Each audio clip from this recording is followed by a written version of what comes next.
Hoy quiero compartir con ustedes lo que yo creo que son tres de los capítulos más poderosos de la Biblia. Si nosotros tuviéramos que tomar tres capítulos de todos los 66 libros que tenemos en la Biblia, con los cuales nosotros pudiéramos caminar el camino que Jesucristo nos marca, y el camino no solamente, sino cómo caminar el camino, yo creo que podríamos tomar el capítulo 5, 6 y 7 de Mateo.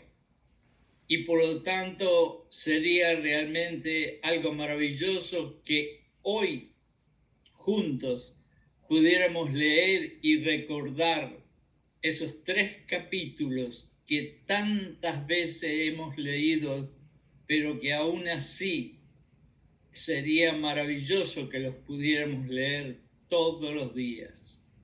En el capítulo 5, de acuerdo a Mateo, vamos a leer las palabras exactas que están en la Santísima Biblia.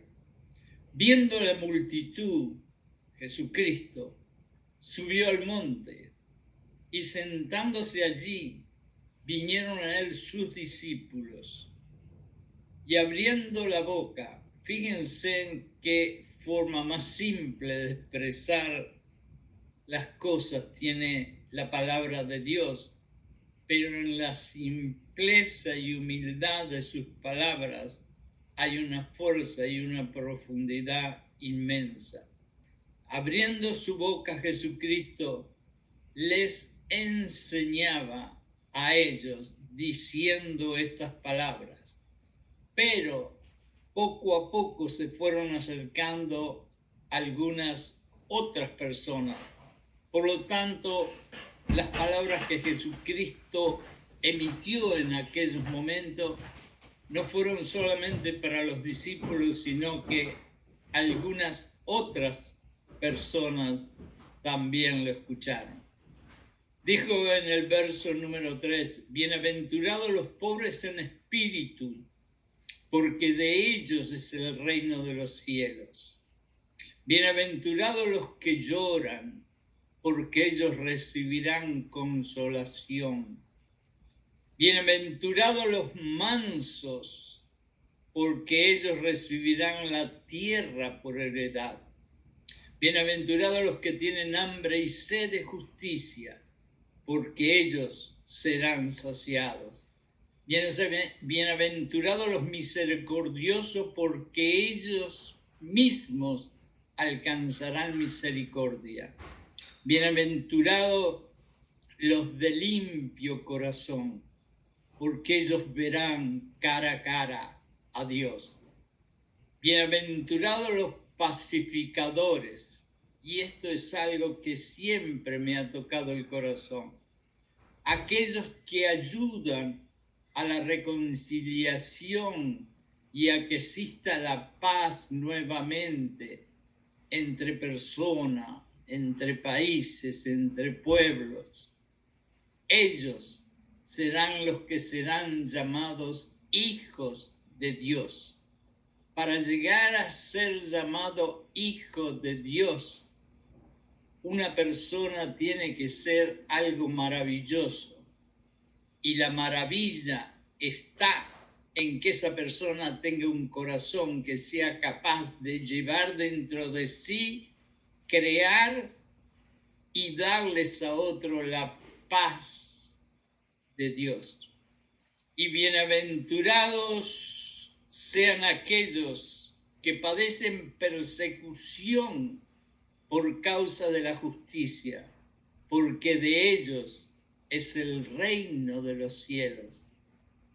Quiere decir que aquellos que, como fueron los primeros judíos en la primera iglesia del primer siglo, tan perseguidos, aquellos que sean parecidos a ellos serán los dueños del reino de los cielos. Bienaventurados sois cuando por mi causa, dice Jesucristo, los perseguirán, los insultarán y digan toda clase de mal contra vosotros, mintiendo. Y vamos a pensar si a nosotros si no nos ha sucedido algunas veces algo parecido, que nos han maltratado aún cuando lo que era realmente era una mentira. Y dice, gozaos y alegraos, porque vuestro galardón es grande en los cielos, porque así persiguieron a los profetas que fueron antes de vosotros. Si perseguido eres, si insultado eres, si se ríen de ti porque tienes la fe puesta en Jesucristo y en Dios, bienaventurado seas, porque tú estarás más cerca de Dios que nadie. Pero aquí cambia la forma de hablar de Jesucristo. Después que dio las bienaventuranzas, después que en cierta forma cuando nos dice bienaventurados serán, es que quiere decir los que son así serán y son. Eso es bienaventurados. Es más que una palabra, es un verbo. Serán así los que son humildes en el espíritu. Serán así los que son pacificadores y aman la paz. Y después que él terminó de con su sabiduría explicarle a aquellos que estaban escuchando lo que sería de cada una de las personas que tenga las cualidades que él definía, entonces comenzó a hablarnos cómo caminar en este mundo, cómo ser en este mundo y cómo imitarlo a él, que fue el ejemplo que Dios nos mandó para que camináramos en esta tierra. Y dice, lo primero que habla es la sal de la tierra. En el capítulo 13 vamos a leer la palabra que dice, vosotros, ustedes, son la sal de la tierra, pero si la sal se desvanece, si pierde el sabor, ¿con qué será salada? No sirve más para nada, sino para ser echada fuera y pisoteada por los hombres. La sal es indispensable prácticamente en tantísimas y tantísimas comidas y cosas que el hombre, y cuando digo hombre es hombre y mujer, necesitamos para sentir un gusto mejor. Pero si esa sal pierde la esencia de la sal, que es ese aroma especial, ¿para qué sirve la sal? Para nada, para tirarla. Y por eso nosotros tenemos que mantener la sal, entre comillas diríamos, pero no solamente la sal por ser sal, sino la sal y el aroma y el gusto de la sal. El gusto de la sal aquí es el gusto de parecerse a Jesucristo. Esa es la sal que debemos llevar dentro de nosotros. Pero también les dijo, ustedes tienen que ser la luz del mundo. Y en el capítulo 14 vamos a leer, vosotros sos la luz del mundo. Una ciudad sentada sobre un monte no se puede esconder, ni se enciende una luz y se pone debajo de una mesa, sino sobre el candelabro, y alumbra a todos los que están en la casa. Así alumbre vuestra luz delante de los hombres, para que vean vuestras buenas obras y glorifiquen a vuestro Padre que está en los cielos. Así que no solamente tenemos que llevar el gustito a Jesucristo dentro de nosotros para que el mundo lo vea, sino que tenemos que ser luz. Tenemos que ser luz en la oscuridad, porque recuerden que Jesucristo vino a hacer una sola cosa: sacarnos a todos nosotros pecadores de la oscuridad y llevarnos a la luz. Y ahora nos dice que nosotros tenemos que ser la luz que alumbre a los demás que están en la oscuridad. Pero que si esa luz la tenemos escondida, no vamos a poder cumplir el mandato que Él nos está diciendo en Mateo. Porque recuerden, cuando Jesucristo nos dice que tenemos que ser la sal de esta vida y la luz de esta vida, no es una sugerencia, es un mandato que nos está dando. ¿Por qué?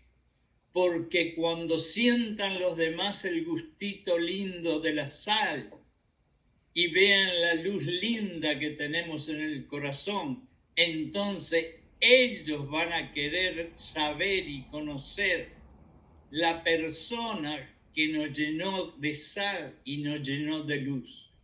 Y ellos entonces vendrán a la cruz de Jesucristo, como un día nosotros, por la gran bendición y gracia de Dios, llegamos. Jesús y la ley. Y aquí Jesús sigue hablando. Dice en el capítulo 17, no penséis que he venido para abogar la ley o los profetas. Es decir, no se piensen que yo vine a destruir lo que por tantos años los profetas y los hombres de Dios han construido en sus leyes. No he venido para borrarlas, sino para cumplirlas. Porque de cierto os digo que hasta que pase el cielo y la tierra, ni una jota, ni un tilde pasará de la ley hasta que todo se haya cumplido. En el 19 leemos, de manera que cualquiera que quebrante uno de estos mandamientos muy pequeños y así enseña a los hombres, muy pequeño será llamado en el reino de los cielos. Mas cualquiera que los haga y los enseñe como tiene que enseñarlos, este será llamado grande en el reino de los cielos. Porque os digo que si vuestra justicia no fuere mayor que la de los escribas y fariseos, no entraréis en el reino de los cielos. En otras palabras, nos está diciendo aquí, donde haya algo de similitud en tu corazón con el corazón que tenían los escribas y los fariseos, no creas que vayas a entrar en el reino de los cielos. Entonces después Jesús sigue hablando y podemos llamarle a esta próxima cantidad de versos, le podemos llamar Jesús y la ira. En el 21 dice, oísteis que fue dicho a los antiguos, no matarás. y cualquiera que matare será culpable de juicio. Pero yo, Jesucristo, les digo que cualquiera que se enoje con su hermano será culpable de juicio. Y cualquiera que le diga al hermano necio será culpable ante el concilio, y cualquiera que le diga fatuo quedará expuesto al infierno de fuego.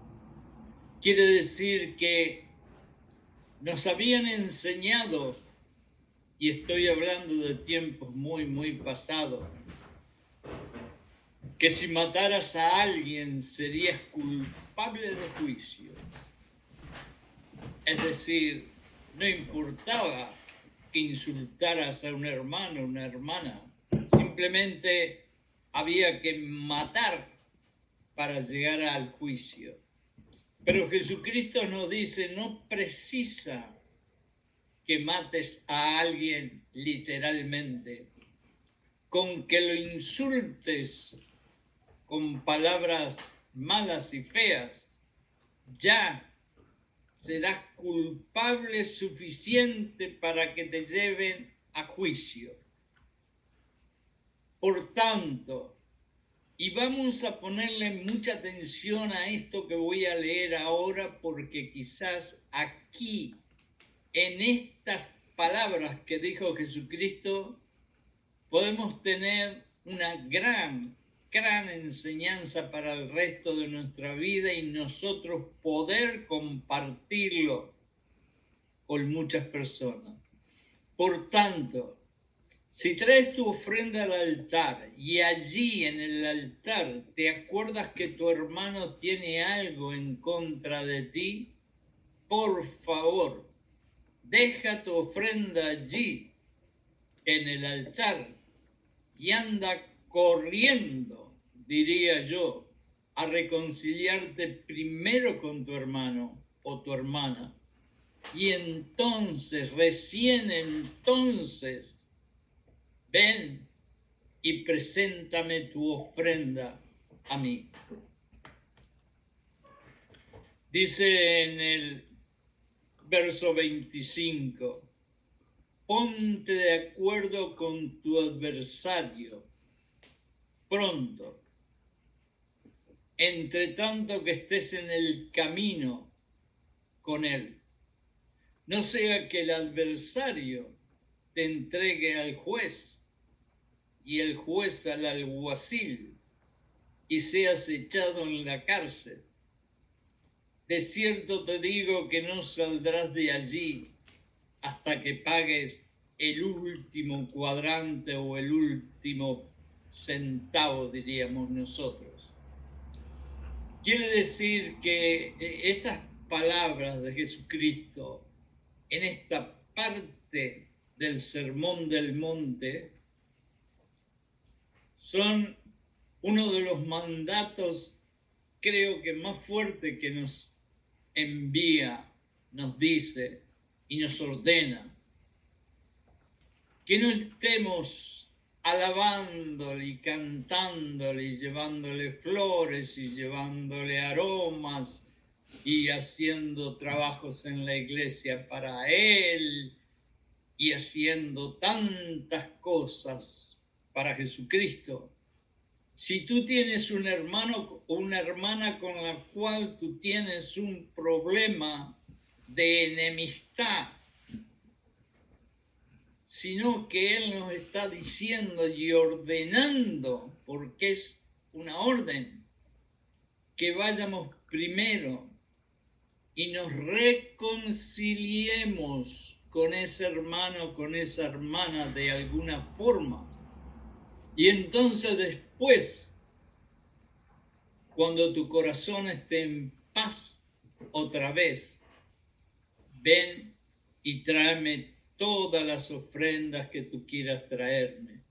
Pero primero, recuérdalo, la razón que estoy aquí en la tierra, dice Jesucristo, la razón que vine, yo, Hijo de Dios, a tomar la forma de hombre, de ser humano, de carne, hueso y sangre, es para hacer una sola cosa, es para reconciliarlos a todos ustedes con mi Padre Dios.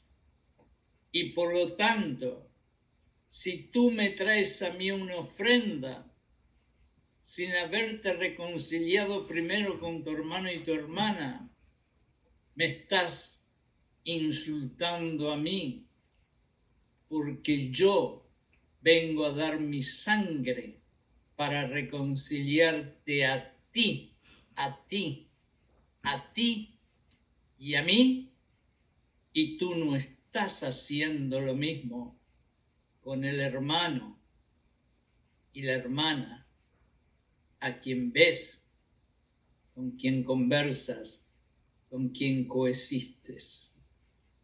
Hermanos y hermanas, quisiera seguir leyendo aún más y más el Sermón del Monte, porque son los 3 capítulos de Mateo y quizás los 3 capítulos de la Biblia donde Jesucristo quizás pone toda la Biblia junta, y en esos 3 capítulos nos dice: esto es lo que tienes que hacer si me quieres seguir.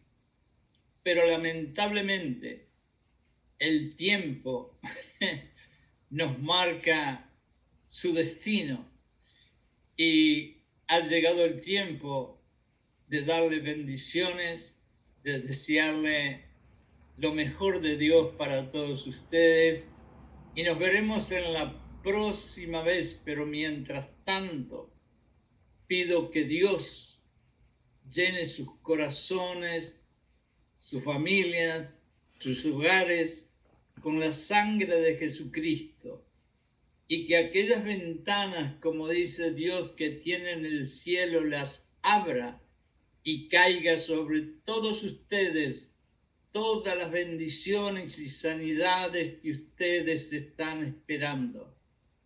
En el nombre de Jesús, por el poder del Espíritu Santo, que Dios los bendiga a todos.